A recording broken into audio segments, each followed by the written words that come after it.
నమస్తే, welcome to think Andhra. నేను మీ మాణిక్.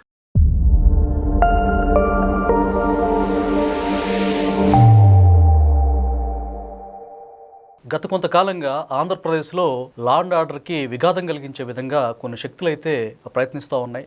తాజాగా కూడా జనసేన పార్టీ కార్యాలయం మీద, అంటే అధికారంలో ఉన్నటువంటి పార్టీ కూటమి అలయన్స్లో ఉంది. కూటమిలో భాగంగా జనసేన పార్టీ అధినేత పవన్ కళ్యాణ్ గారు డిప్యూటీ సీఎంగా ఉన్నారు. ఆయన కార్యాలయం మంగళగిరిలో దాడి జరిగింది. అంటే సీఎం గారు కాన్వాయ్లో భాగంగా 2 కాన్వాయ్స్ని ఒక వ్యక్తి, నారద నీలాద్రి అనేటువంటి వ్యక్తి 2 కార్లు కాన్వాయ్ని ధ్వంసం చేశాడు. అక్కడ సెక్యూరిటీని కూడా నెట్టేసుకుంటూ వెళ్ళిపోయి. అయితే మరి మొన్న చూస్తేనేమో జగన్మోహన్ రెడ్డి గారు నెల్లూరు ఒక మ్యారేజ్కి వెళ్తే అక్కడ ఈసారి గెలిచాక రక్తంతో నీకు హోలీ ఆడుతామని చెప్పిన నేపథ్యం. అంటే రాష్ట్రంలో అశాంతి నెలకొనే విధంగా, ఒక అలజడులు సృష్టించే విధంగా ప్లాన్ జరుగుతున్నట్టుగా అర్థమవుతుంది. ఇదే విషయంపై, రాష్ట్రంలో పరిస్థితులపై మనతో పూర్తిగా విశ్లేషించడానికి ప్రముఖ రాజకీయ విశ్లేషకులు కొత్త రవీంద్రబాబు గారు ఉన్నారు. వారిని అడిగి పూర్తి విషయాలు తెలుసుకునే ప్రయత్నం చేద్దాం. నమస్కారం సార్. నమస్తే సార్. కొంతకాలంగా రాష్ట్రంలో లా అండ్ ఆర్డర్కి బాగా విఘాతం కలుగుతూ ఉంది. మరి సీఎం గారు, డిప్యూటీ సీఎం గారు, మంత్రి లోకేష్ గారు ఏమో అభివృద్ధి పనిగా వాళ్ళు పనిచేస్తూ ఉన్నారు. ఉపాధి కల్పించడం, లక్షల ఉద్యోగాలు సంపాదించాలి, ఈ పందాలు వెళ్తా ఉన్నారు. హ్యూమన్ యాంగిల్లో కూడా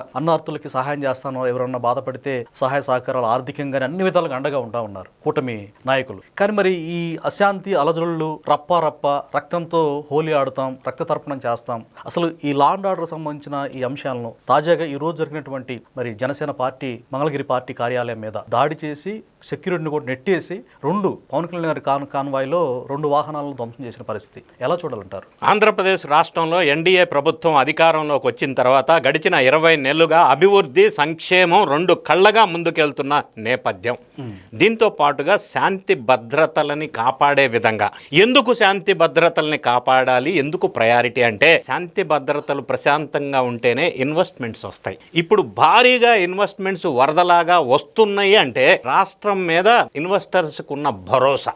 ఓకే, ఆ విధంగా కృత నిశ్చయంతో ముందుకెళ్తున్నటువంటి ఎన్డీఏ ప్రభుత్వంలో స్వయాన డిప్యూటీ చీఫ్ మినిస్టర్ గారి ఆఫీసు మీద ఒక వ్యక్తి దాడి చేశాడు అని అంటే, ఇప్పుడు దీన్ని మనం పార్టీలకు అతీతంగా విశ్లేషణ చేద్దాం. ఆ వ్యక్తి ఎవరై ఉండవచ్చు, ఆ వ్యక్తి వెనక ఏ శక్తి ఉండి ఉండవచ్చు, ప్రాబబుల్ రీజన్స్ మనం ఒక్కసారి ఎక్స్ప్లోర్ చేసినట్టయితే, సపోజ్ జనసేన పార్టీకి చెందిన ఏమన్నా అభ్యర్థి లేదా ఒక కార్యకర్త పార్టీ మీద కోపంతో చేశాడా, ఒక యాంగిల్ కారణం అయి ఉండవచ్చు. కానీ ఏ పార్టీ మీద ఏ కార్యకర్తకైనా కోపం ఉంటే ఇట్లాంటి యాక్టివిటీస్ అయితే చేయరు.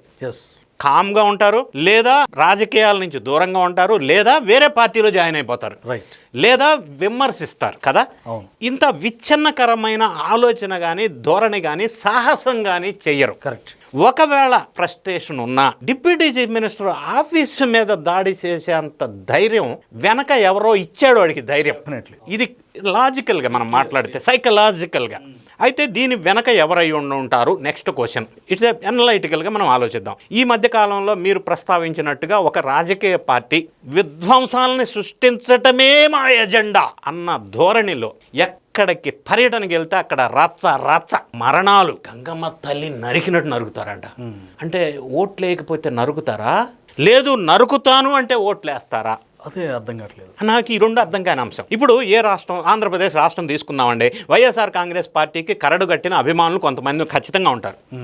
ఆ అభిమానులు ఓట్లేస్తేనే పార్టీ గెలవదు. న్యూట్రల్గా ఉన్న వాళ్ళు వేయాలా, ఎడ్యుకేటెడ్ సెగ్మెంట్ వేయాలా, ఎంప్లాయీస్ వేయాలా, వేరే పార్టీల వాళ్ళు కూడా ఇటు వచ్చి ఓటేసేటట్టుగా ఉండాలా. అది కరెక్ట్. కానీ ఈ సెగ్మెంట్స్, ఇప్పుడు మనం ప్రస్తావించుకున్న సెగ్మెంట్స్ ఓటర్స్ నరుకుతా, రక్తంతో హోలీ చేస్తా, నిన్న లేటెస్ట్ వైఎస్ఆర్ కాంగ్రెస్ పార్టీ వాళ్ళ స్లోగన్. సో ఇట్లా అంటే ఎవరైనా ముందుకొచ్చి ఓటేస్తారా? అంటే భయపెడితే ఓటేస్తారా? వెయ్యరు. ప్రజాస్వామ్యంలో అది కుదరదు కదా. సో ఈ విధమైన పందాన్ని ఎన్నుకొని ముందుకెళ్తుంది వైఎస్ఆర్ కాంగ్రెస్ పార్టీ. వాళ్ళు ఎన్నుకున్నారు ఈ పందాన్ని. మనకు ఎగ్జాంపుల్స్ ద్వారా తెలుస్తా ఉన్నాయి. ఇప్పుడు ఇంకొక ఎగ్జాంపుల్, జరిగిన సంఘటనలు నేను చెప్తా. గతంలో ఒకసారి జోగి రమేష్ని పరామర్శించడానికి ఇబ్రహీంపట్నం జగన్ రెడ్డి గారు వెళ్తే అక్కడ రోడ్డు మీద పెద్ద యథావిధిగా యాజ్ యూజువల్ హంగామా చేస్తున్న తరుణంలో ఒక స్కూల్ పిల్లోడు చిన్న సైకిల్ వేసుకొని వాడి మానానోడు వెళ్తుంటే ఆ సైకిల్ ఆపేసి వాడిని తిట్టి కొట్టి పడేసి సైకిల్ గిరగిరగిర తిప్పి కొట్టేశాడు. ఎందుకు? వాడు ఏం చేశాడు? అరే వాడు ఓటర్ కూడా కాదే, చిన్నపిల్లాడు. వాడు సైకిల్కి ఏమైనా జెండా పట్టుకున్నాడా? లేదే.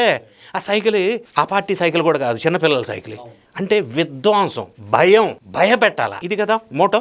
సో ఇది ఒక చిన్న ఎగ్జాంపుల్ తీసుకున్నా. సో ఈ విధమైన మోటో వాళ్ళ డిఎన్ఏలో పెట్టుకున్నారు. గంజాయి బ్యాచీని రెచ్చగొట్టాలా, జైలుకి వెళ్తే పరామర్శించాలా, వాళ్ళని ప్రోత్సహించాలా, నేరస్తులకి అండగా నిండుగా దండుగా ఉండాలా, ఈ విధమైన ఫిలాసఫీతో ముందుకెళ్తున్నది వైఎస్ఆర్ కాంగ్రెస్ పార్టీ ఆంధ్రప్రదేశ్లో.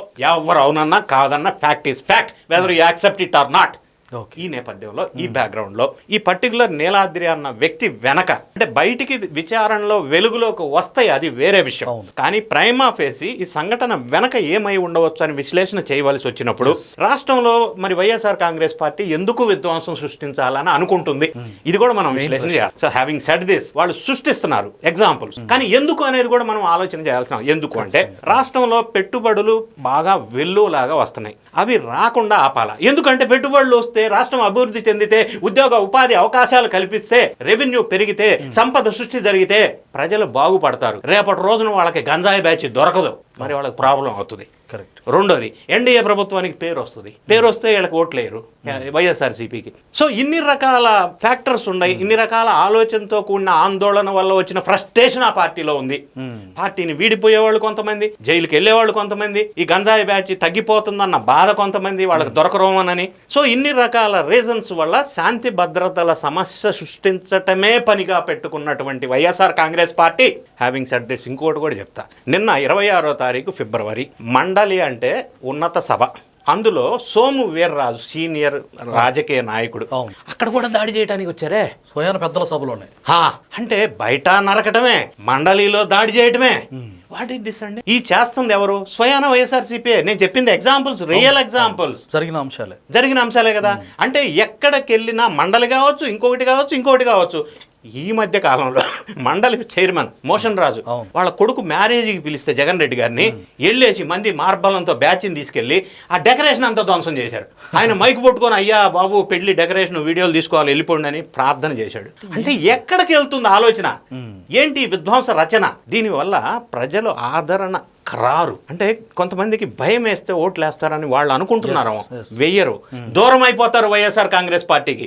ఇప్పుడు వచ్చిన 11 సీట్స్లో రాబోయే ఇదే కంటిన్యూ అయితే 11 రాబోయేది 1-1-0. అంటే అసలు 1-1 వస్తుంది, డెప్ట్ బ్యాలెన్స్ లాగా.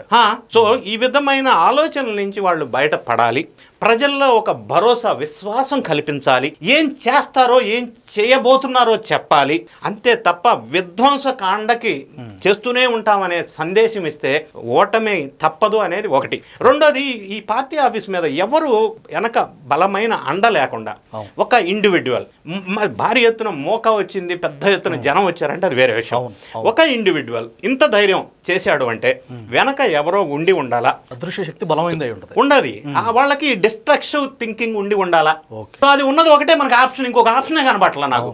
ఇటువంటి ఆలోచనలు వాళ్ళు మానుకానంతకాలం ఆంధ్రప్రదేశ్ రాష్ట్రంలో వాళ్ళకి ఆదరణ ఉండదు అనేది నగ్న సత్యాన్ని జగన్ రెడ్డి గారు గ్రహిస్తే, ఇక నుంచి అయినా మార్పు వస్తే మంచిది, ఆ పార్టీకి, రాష్ట్రానికి మంచిది అనేది నా అభిప్రాయం. సార్, ఏది ఏమైనా కానీ నిజంగానే ఇంత జరుగుతున్నప్పుడు మరి కూటమి సర్కార్ అధికారంలో ఉంది, లా అండ్ ఆర్డర్ని ఉక్కుపాదంతో వాళ్ళు డిస్టర్బ్ చేస్తున్నప్పుడు ఉక్కుపాదంతో అనొచ్చుద్దా? వీళ్ళని ఇలాగే వదిలేస్తే ఎలాగ మరి ప్రభుత్వం? అంటే ఇక్కడ మనం చెప్పకూడదేమో కానీ ద ఫ్యాక్ట్ ఈజ్ ఫ్యాక్ట్. అయితే ఏంటంటే కూటమిలో ఇప్పుడున్న అధికార యంత్రాంగంలో వైఎస్ఆర్ కాంగ్రెస్ పార్టీకి ఇంకా అభిమానులు ఉండవచ్చు. 100% సార్, అబ్జర్వ్. అంటే చాలా మంది మేబీ రాంగ్, బట్ ఆ మాట అయితే వినిపిస్తా ఉంది. అంటే మనం కొన్ని సంఘటనలు చూసినప్పుడు అలా అనిపిస్తా ఉంది. సో దాన్ని కంట్రోల్ చేయొచ్చు కదా అని మీరు అనవచ్చు. కానీ ఒక్కసారిగా ఇట్లా మంత్రదండం లాగా మార్చడం అనేది సాధ్యం కాదు. It takes some time for anybody to change. కొంత టైం పడుతుంది. ప్రభుత్వం వచ్చి 20 నెలలే అయింది. వీళ్ళ అభివృద్ధి సంక్షేమాన్ని దృష్టిలో పెట్టుకొని ఆ డిస్ట్రక్టివ్ థింకింగ్ నుంచి వాళ్ళకి సహాయం చేసే ఆలోచన నుంచి కొంత యంత్రాంగం ఎవరన్నా ఉంటే వాళ్ళు కూడా మారవలసిన అవసరం ఉంది.